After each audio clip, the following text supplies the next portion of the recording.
آپ جی رہے ہیں۔ امام مالک رحمہ اللہ سے پوچھا گیا گانے کے بارے میں، تو کہا ہمارے ملک میں یعنی مدینے میں یہ کام تو صرف فاسق لوگ کرتے ہیں، جو گنہگار لوگ ہیں وہ یہ کام کرتے ہیں، گانے بجانا، گانے سننا، گانے دیکھنا، ویڈیو جس طرح کی جو گندی جس میں ڈانس وغیرہ ہوتا ہے، یہ ساری چیزیں امام مالک کہتے ہیں ہمارے یہاں تو یہ صرف فاسق لوگ انتہائی درجے میں جو گنہگار ہیں وہ لوگ ایسا کرتے ہیں۔ اور امام مالک رحمہ اللہ کے پاس جب ایک شخص آتا ہے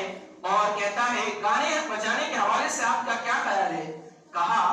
یہ گانا قیامت کے دن حق کے ساتھ ہوگا یا باطل کے ساتھ ہوگا؟ اس شخص نے کہا کہ قیامت کے دن یہ باطل کے ساتھ ہوگا۔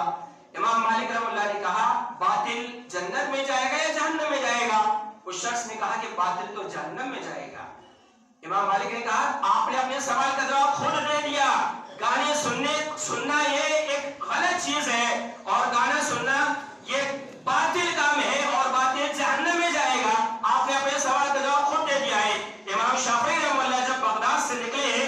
مصر کی طرف تو کہا کہ میں نے بغداد کو چھوڑ دیا ہے، اور میں نے بغداد کو چھوڑنے کی انہوں نے ایک وجہ یہ بتائی کہ میں نے وہاں اپنے پیچھے چند لوگوں کو چھوڑایا ہے، جنہوں نے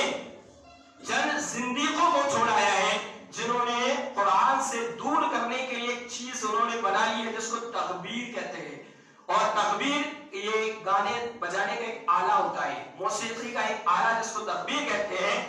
اسی لیے میں نے امام شافعی کہتے ہیں میں نے بغداد سے مصر اسی لیے میں نے سفر کیا ہے۔ بہت سارے امام عمر بن عبدالعزیز رحمہ اللہ جب اپنے بیٹے کو پڑھانے کے لیے بھیجتے ہیں، عمر بن عبدالعزیز رحمہ اللہ نے کہا اے میرے بیٹے آپ بڑے محترم ہیں، آپ کی میری نظر میں بڑی عزت ہے، اگر آپ نے اپنے شاگردوں کے دل میں گانوں کی نفرت پیدا کر دی، اس طرح کے فضول کاموں کی اگر آپ نے نفرت پیدا کر دی تو سمجھ جاؤں گا تمہاری تربیت صحیح ہوئی ہے،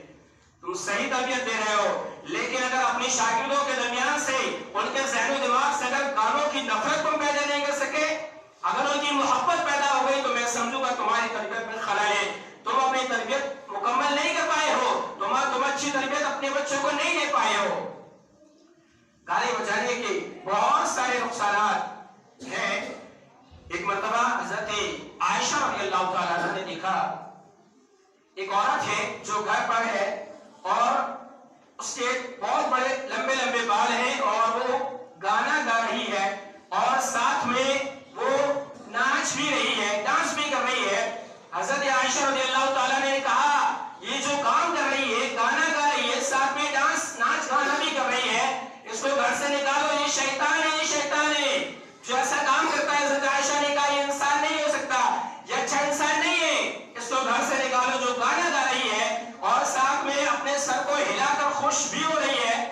اس کو نکالو، یہ شیطان ہے، یہ جو کام کر رہی ہے شیطانی کام کر رہی ہے۔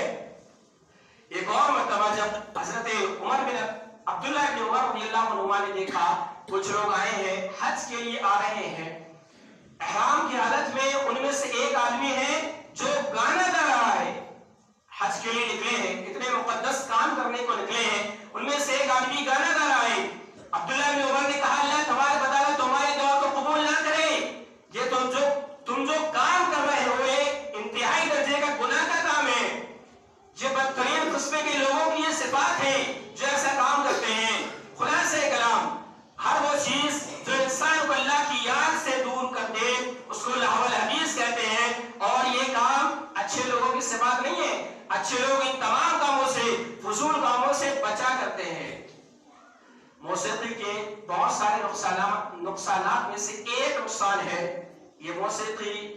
یہ اللہ کے دین سے دور کر دیتی ہے، کیونکہ موسیقی کی جو آواز ہوتی ہے، گانے بجانے کی گانے کی جو آواز ہوتی ہے وہ شیطان کی آواز ہوتی ہے۔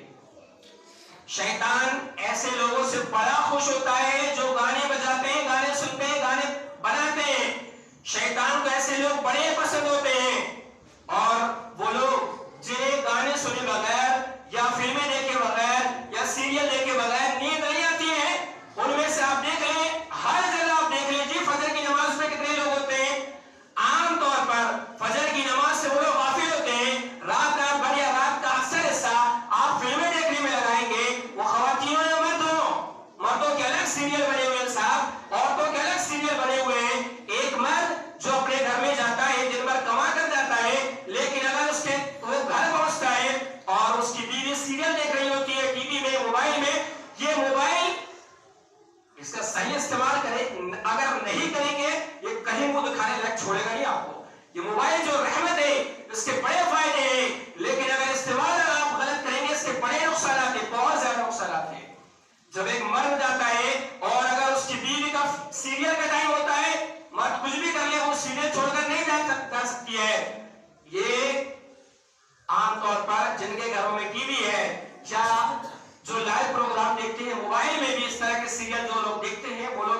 باخبر ہے. ایسا ہوتا ہے خاص طور سے نوجوان جب رات کا اکثر حصہ موبائل میں گزار دیتے ہیں, کئی قسم کے ڈرامے, کئی قسم کی مووی, کئی قسم کی فلمیں